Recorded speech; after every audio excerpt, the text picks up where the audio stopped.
எங்களுக்கு எங்கட சொத்து தான் வேணும். ராணுவ முகாம் என்ற பிரதான கேட்டுக்கு பக்கத்தில் தான் கொடுக்குறோம். கட்டிடங்கள், மக்களுடைய பாடசாலை, மக்களுடைய ஆலயங்கள் என்ற பல விஷயங்களை நீங்கள் அங்கே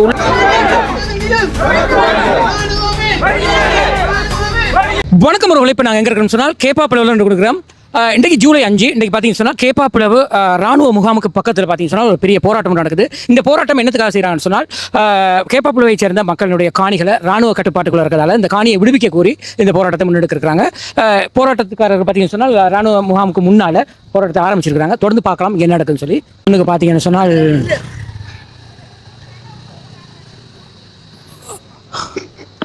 அப்படியே முன்னுக்கு பார்த்தீங்கன்னு சொன்னால் கேப்பாப்பிளவு மக்கள் எல்லாம் ஒன்று கூடியிருக்கிறது பார்க்கக்கூடியதாக இருக்கும். வெளிநாடுகளிலும் ஒழுங்கமைக்கப்பட்ட அமைப்புகளால் தொடரும் என்பதை எமது ஜனாதிபதி அவர்களுக்கு நாங்கள் அறிய தருவதோடு எமது மக்களினுடைய 17 land rights are human rights. Our land our rights. Keppapilavu பூர்வீக மக்களின் தார்மீக நில மீட்பு போராட்டம்.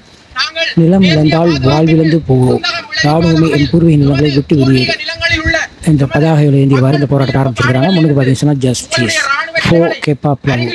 ராணுவ நிலைகளின் அரச காணிகளினுள் உடனடியாக நகர்த்துங்கள்.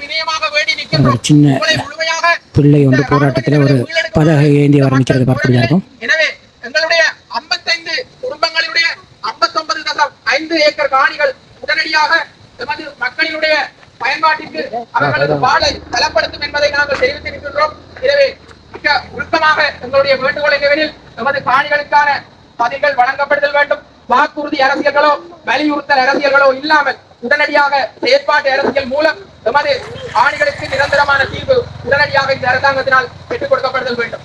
கட்சி பேதமின்றி அனைத்து கட்சிகளை நாங்கள் இன்று ஒருங்கிணைத்திருக்கின்றோம். எனவே நமக்கு இப்போ பார்த்தீங்கன்னு சொன்னால் முன்னுக்கு இராணுவ முகாம் இருக்குது. இது 59 காலாட்படை பிரிவு கேப்பாப்பிளவு. இதுக்கு முன்னால் தான் இந்த போராட்டம் நடந்து கொண்டிருக்குது.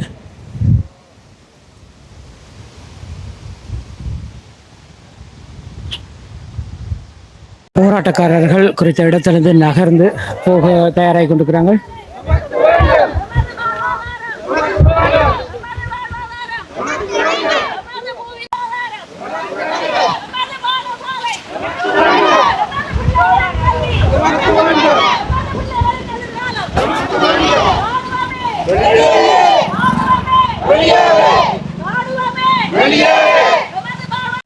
இப்போ பார்த்தீங்கன்னு சொன்னால் போராட்டக்காரர்கள் இராணுவ முகாமுக்கு நேராக முன்னுக்கு கோஷங்களை எழுப்பியவாறு போய் கொண்டிருக்கிறத பார்க்கக்கூடியதாக இருக்கும். பாருங்க.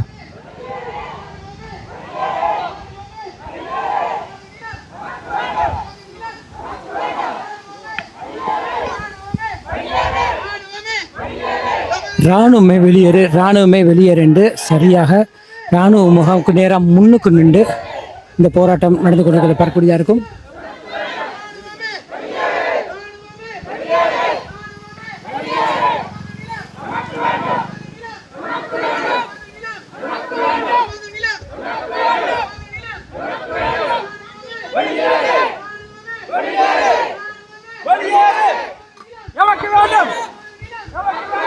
முன்னுக்கு பார்த்தீங்கன்னு சொன்னால்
முன்னுக்கு பார்த்தீங்கன்னு சொன்னால் இராணுவம் அந்த பேட்டெல்லாம் பெரிய சங்கிலிகள் போட்டு மூடிக்கொண்டிருக்கிறது பார்க்கக்கூடியதாக இருக்கும். இவ்வளோ தூரம் பயப்பட தேவையில்லை.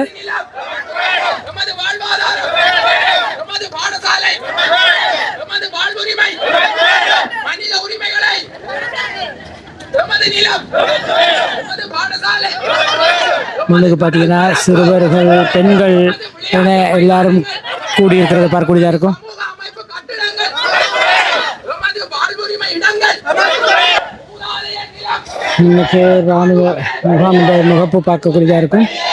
எமது நிலம் எமது பரம்பரை சொத்து எமது கடற்பரப்பு எமது விளையாட்டு மைதானம் எமது நந்திக்கடல் எமது கடல் நிலங்கள் மக்களின் நிலங்கள் மக்களின் நிலங்கள் பரம்பரை நிலங்கள் ராணுவமே ராணுவமே எமது நிலம் பரம்பரை சொத்து ராணுவமே உடனடியாக உடனடியாக உடனடியாக எமது நிலம் எமது வாழ்வுரிமை எமது பரம்பரை நிலம். ஓகே ப்ரோ, இப்போ என்னென்னா முன்னுக்கு கேப்பாப்புலவு ராணுவ முகாமுக்கு நேரம் அந்த போராட்டம் நடந்து கொண்டிருக்குது. போராட்டத்தின் வணக்கம் நண்பர்களே.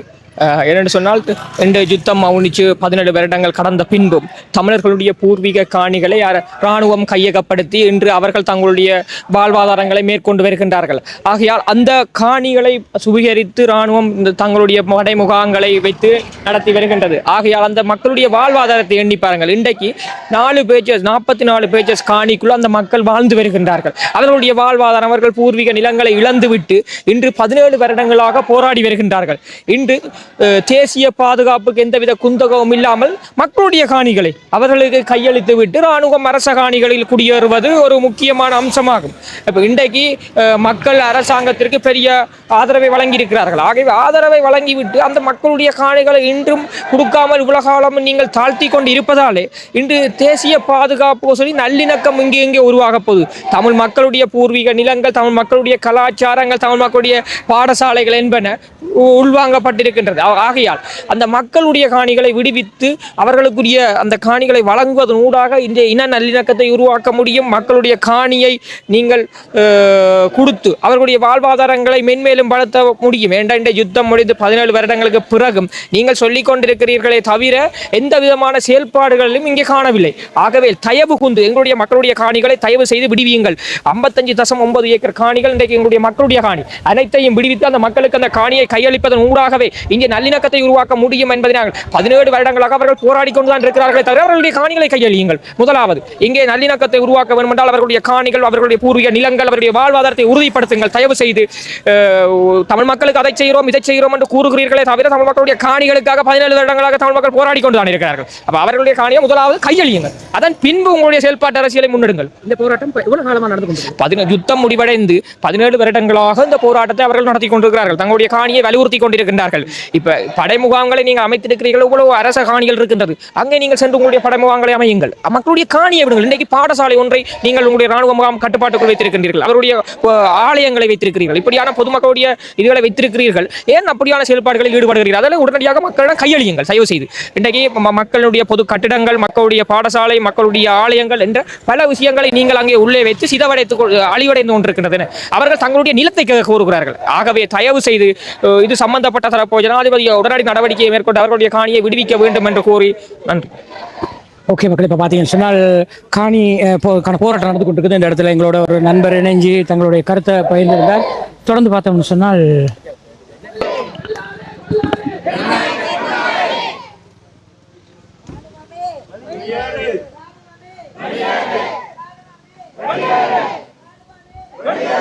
ஓகே மக்கள், இப்போ பார்த்தீங்கன்னு சொன்னால் போராட்டக்காரர்கள் இராணுவ முகாமுக்கு நேராக முன்னுக்கு தங்களது கோஷங்களை எழுப்பியவாறு இப்போ நகர்ந்து போய் கொண்டிருக்கிறாங்க. இந்த இடத்துல எங்களோட ஒரு அண்ணன் இணைஞ்சிருக்கிறார். அண்ணர் வணக்கம். அண்ணன் வணக்கம். போராட்டம் நடந்து கொண்டிருக்குது.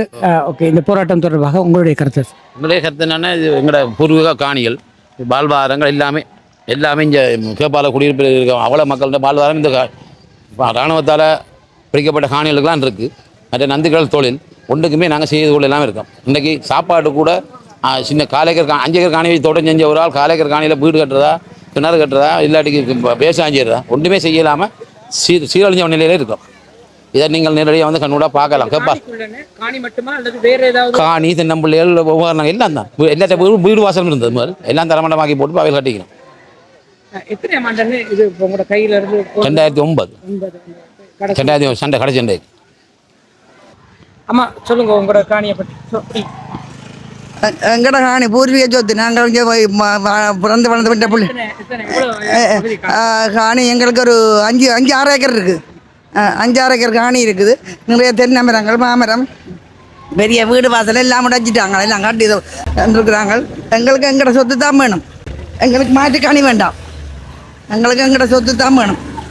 ஓகே மக்கள், இப்போ பார்த்தீங்கன்னு சொன்னால் போராட்டக்காரர்கள் தங்களுடைய இருப்பிடத்தை நோக்கி போய் கொண்டிருக்கிறாங்க. போராட்டம் தொடர்ந்து 10 நாட்களாக நடந்து கொண்டிருக்கிறதாக சொல்லப்படுது. அந்த இடத்தை நோக்கி வந்து கொண்டிருக்கிறாங்க. இந்த இடத்துல பார்த்தீங்கன்னு சொன்னால் போராட்டக்காரர்கள் எல்லாம் இராணுவ முகாம் என்ற மற்ற நுழைவாயில்கள் அடிக்க போயிட்டாங்க. அங்கும் போய் தங்களுடைய கோஷங்களை வெளியிடுறதுக்கு இருக்கிறாங்கன்னு நினைக்கிறேன்.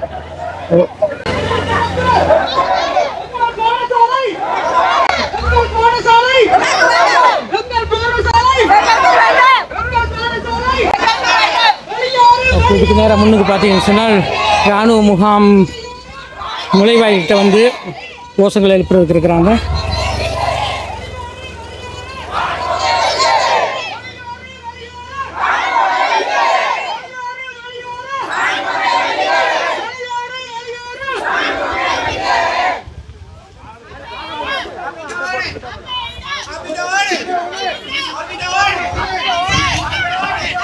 சிங்களத்திலையும் கத்துறாங்க. அப்பே இடம் அப்பிட்ட ஓனே. ஓகே, இதில் பார்த்தீங்கன்னு சொன்னால் நுழைவாயில் பெரிய கேட்டு வந்து போடப்பட்டிருக்குது.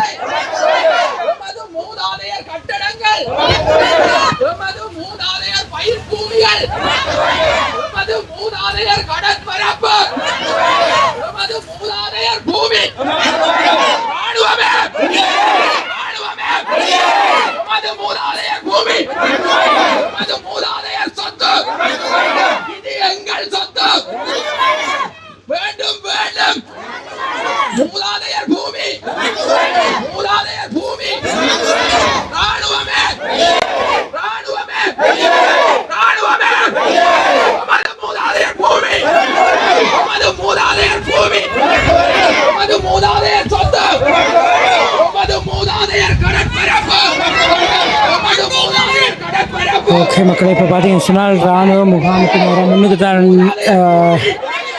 பெரிய கேட்டுக்கு முன்னுக்கு தான் இந்த கோஷங்கள் எழுப்பி கொண்டிருக்கிறாங்க. முன்னுக்கு பார்த்தீங்கன்னு சொன்னால்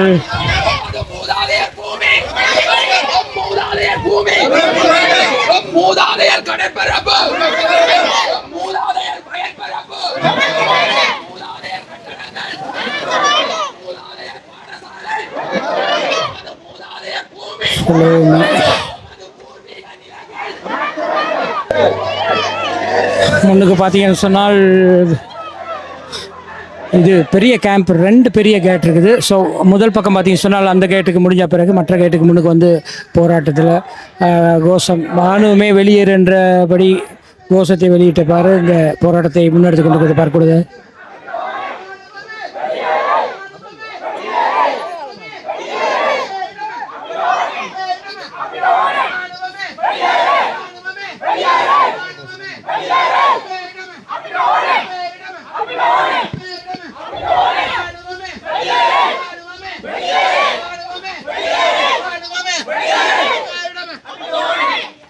அக்கா வணக்கம். அக்கா வணக்கம். இன்றைக்கி கேப்பாப்பில் மக்களுடைய காணியை விடுவிக்க கோரி போராட்டம் நடந்து கொண்டிருக்குது. இந்த போராட்டம் பற்றி உங்களுடைய கருத்தை சொல்லுங்கள். எமது கேப்பாப்பலவு பூர்வீக நிலமானது கடந்த 17 வருடங்களாக எங்களுடைய பூர்வீக நிலத்தை நாங்கள் மீட்பு போராட்டத்தில் ஈடுபட்டு கொண்டிருக்கிறோம். தற்பொழுது புதிதாக இந்த ஆர்ப்பாட்டமானது ஆரம்பித்து இந்த 13 நாட்களை கடந்து கொண்டிருக்கிறது. இந்த வேளையிலே எங்களுடைய பூர்வீக காணியானது எமது பாதி பகுதிகளை சார் வணக்கம். சார் வணக்கம். 17 வருடங்கள் யுத்தம் மௌனித்த பின்பும் இந்த மக்களுடைய காணி விடுவிக்கப்படவில்லை. இதில் உறுதி காணி மற்றும் அரச காணி, போமிட் காணி உட்பட சகல காணிகளும் இருக்கிறது. இது சட்ட ரீதியாக இதுக்கு எதுவும் நடவடிக்கை மேற்கொள்ள முடியாதா? நிச்சயமாக சட்ட ரீதியான நடவடிக்கை எடுக்கலாம். ஏனென்றால் இந்த காணிகள் சட்டவிரோதமாகத்தான் அரச படைகளாலே ஆக்கிரமிக்கப்பட்டிருக்கிறது. நிச்சயமாக முல்லைத்தீவு மாவட்ட நீதிமன்றத்திலே நாங்கள் வழக்கு தாக்கல் செய்வதற்கு இந்த காணி உரிமையாளர்கள் வருவார்களாக இருந்தால் அந்த வழக்கை தாக்கல் செய்ய முடியும். எங்களுடைய உறுதி காணிகளிலே, எங்களுடைய பெர்மிட் காணிகளிலே வேறு நபர்கள் சட்டவிரோதமாக குடியிருக்க முடியாது. அது இராணுவமாக இருக்கலாம், போலீஸாராக இருக்கலாம், எவராக இருந்தாலும் அவர்கள் சட்டவிரோதமாக ஆக்கிரமிப்பு செய்ய முடியாது. துரதிருஷ்டவசமாக இலங்கை தீவிலே தமிழர்கள் வாழுகின்ற பகுதியில் மாத்திரம்தான் இவ்வாறான சட்டவிரோத ஆக்கிரமிப்புகள் இடம்பெறுகிறது. தென்னிலங்கையிலும் இராணுவ முகாம்கள் இருக்கிறது. அங்கேயெல்லாம் மக்களுடைய காணிகளை அபகரித்து அவர்கள் செய்வது கிடையாது. ஆனால் இங்கே இருக்கக்கூடிய தமிழ் மக்கள் தான் கேட்பதற்கு நாதியற்றவர்களாக இருக்கின்ற காரணத்தினாலே சட்டவிரோதமாக அவர்களுடைய வளமான பூமியை, அவர்களுடைய உறுதிக்காணிகளை, அவர்களுடைய பெர்மிட் காணிகளை ஆக்கிரமித்திருக்கிறார்கள். நிச்சயமாக இந்த காணி உரிமையாளர்கள் அவர்களுடைய ஆவணங்கள் இருக்குமாக இருந்தால் முல்லைத்தீவு மாவட்ட நீதிமன்றத்திலே நாங்கள் இந்த இராணுவத்தை வெளியேற்ற கோரி வழக்கு தாக்கல் செய்ய முடியும். அதனூடாக தீர்வையும் காண முடியும் என்பது என்னுடைய கருத்தாக இருக்கிறது. நீங்கள் கேள்விப்பட்டிருக்கக்கூடும், யாழ்ப்பாணத்திலே பல இடங்களிலே போலீஸ் நிலையங்கள் மீது வழக்கு தாக்கல் செய்யப்பட்டிருக்கிறது. அண்மையில் கூட கோப்பாய் போலீஸ் நிலையம் அவ்வாறு பொதுமக்களுடைய காணியிலிருந்து நீதிமன்றத்தால் வெளியேற்றப்பட்டிருக்கிறது. அதே போன்று இளவாலை போலீஸ் நிலையத்திலும் அதே போன்று வழக்கு இருந்தது. மானிப்பாய் போலீஸ் நிலையத்திலும் அது போன்று வழக்கு இருக்கிறது. ஆகவே இவ்வாறு போலீஸார் வைத்திருக்கிறார்கள், இராணுவம் வைத்திருக்கிறது என்பதற்காக நாங்கள் வழக்கு தாக்கல் செய்ய முடியாது என்றது கிடையாது. நிச்சயமாக வழக்கு தாக்கல் செய்ய முடியும். ஓகே மக்கள், இன்றைக்கி பார்த்தீங்கன்னா நாங்கள் கேப்பாப்பிளவில் நடந்த ஒரு போராட்டத்தை காணொலி எடுத்திருந்தோம். இன்றைக்கி நாள் பார்த்தீங்கன்னா ஜூலை 5ஆம் தேதி இந்த போராட்டம் பார்த்தீங்கன்னா கேப்பாப்பிளவு ராணுவ முகாமுக்கு முன்னால் இந்த பிரதேசத்தில் இருக்கின்ற முக்கிய அரசியல்வாதிகள் மற்றும் ஏனைய பொது அமைப்புகள் மற்றும் பொதுமக்கள் சேர்ந்து இந்த போராட்டத்தை முன்னெடுத்து பார்க்கக்கூடியது இருந்தது.